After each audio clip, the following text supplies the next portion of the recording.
स्वस्तयेवायुपक्रमामहे सोमं सर्वगणं स्वस्तये स्वस्तयाधित्यासो भवन्तुरः विश्वे देवानो अद्य स्वस्तये वैश्वावरुण स्वस्ति मध्ये चन्द्रवसा विव पुनर्दताघ्नता जानता सङ्गमेमहे स्वस्त्यनन्ताक्षमरिष्टनेमिं महद्भूतं शरणं प्रपद्ये स्वस्ति संबाधे स्वभयन्नो अस्तु स्वस्तिदा विशस्पतिर्पुत्रः विमृदोक्षया श्री सर्वाभ्य ऊनाभ्य सम्यक् सुमनसः सर्वे रक्षन्तु।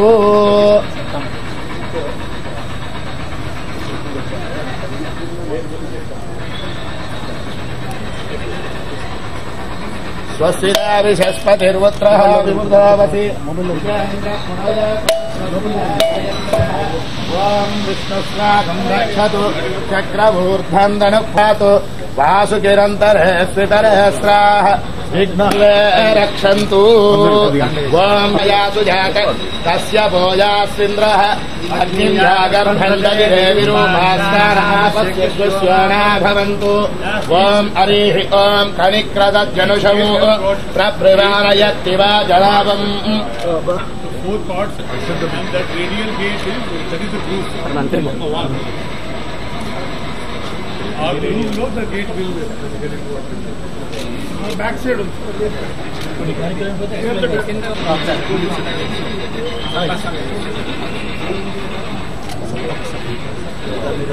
Skin plate.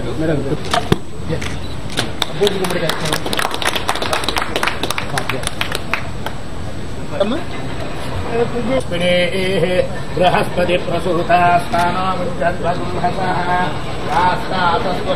मध्यभसेरिव ओम हरिः ओम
ఓపెన్ చేయాలని చూడాలి ఇది మొత్తం వెళ్ళి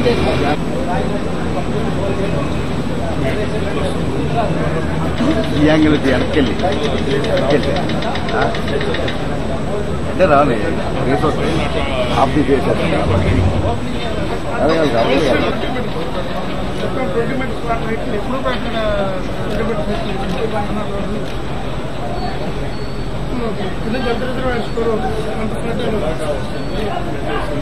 ఇక్కడికి అప్పుడే పైకి ఎక్కించాలి పూజ అయిపోయింది.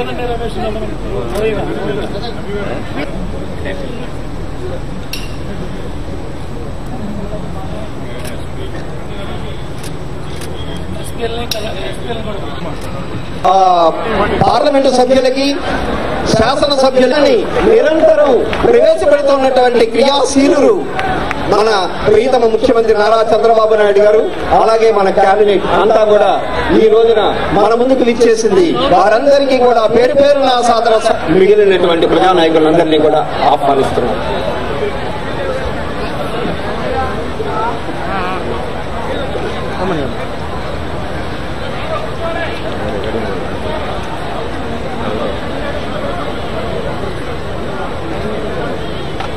సభా కార్యక్రమాల్లో అద్భుతమైనటువంటి ఒక సాంప్రదాయం జ్యోతి ప్రజ్వలన కార్యక్రమం.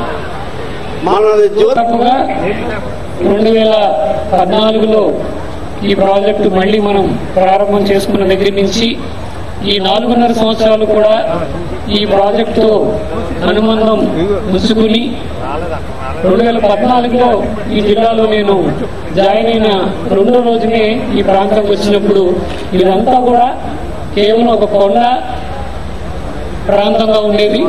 అక్కడి నుంచి 7 గ్రామాలు ఉన్నాయి.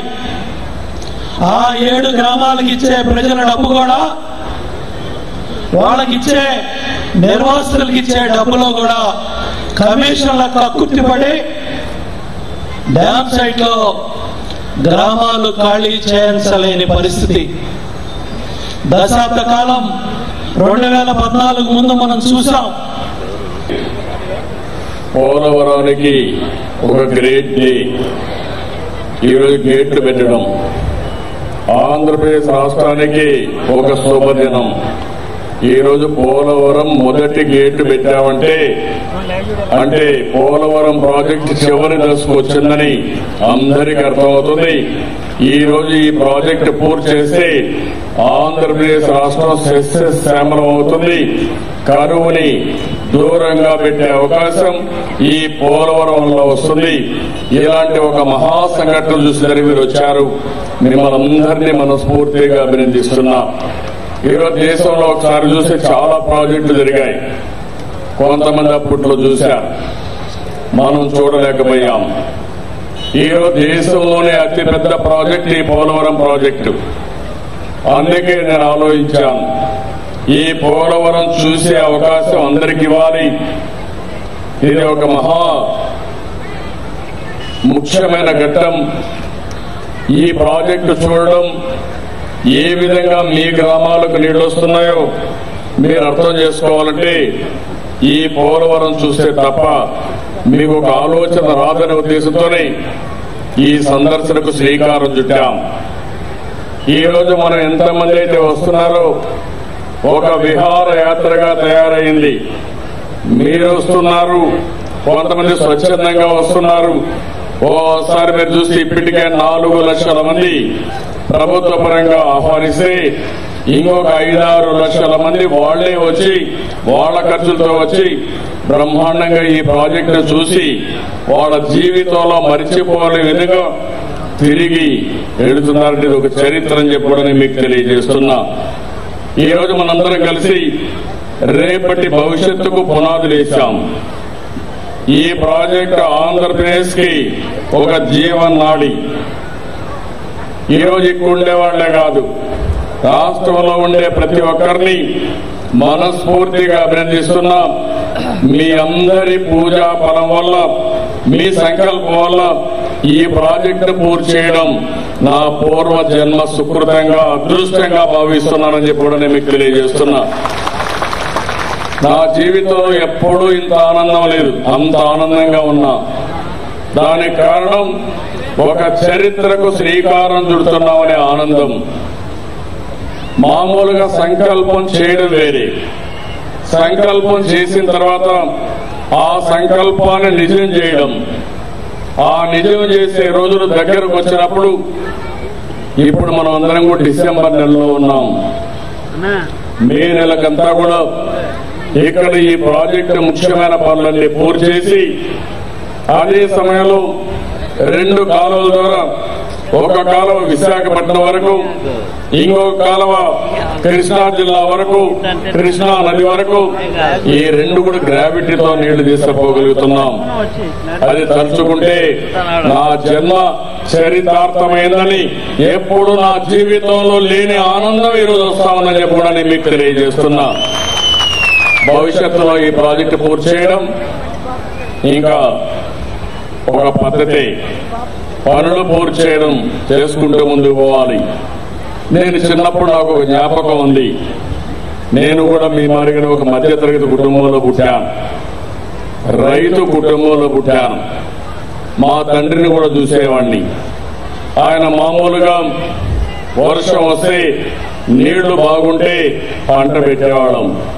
ఓసారి నీళ్లు లేకపోతే ఇబ్బందులు వచ్చేటివి. బిగినింగ్ లో కరెంటు కూడా ఉండేది కాదు, మీరు అందరూ గుర్తుపెట్టుకోవాలి. కరెంటు కూడా లేకుండా కాలువలుంటే ఆ కాలువల్లో మామూలు ఊట కాలువలు ఉండేటివి. ఆ ఊట కాలువల ద్వారా నీళ్లు వచ్చి పొలాలు కొంతవరకు పండితే కొంతమంది అప్పట్లో కపిలు తోలి మిగిలిన పంట కాపాడుకునేవాళ్ళం.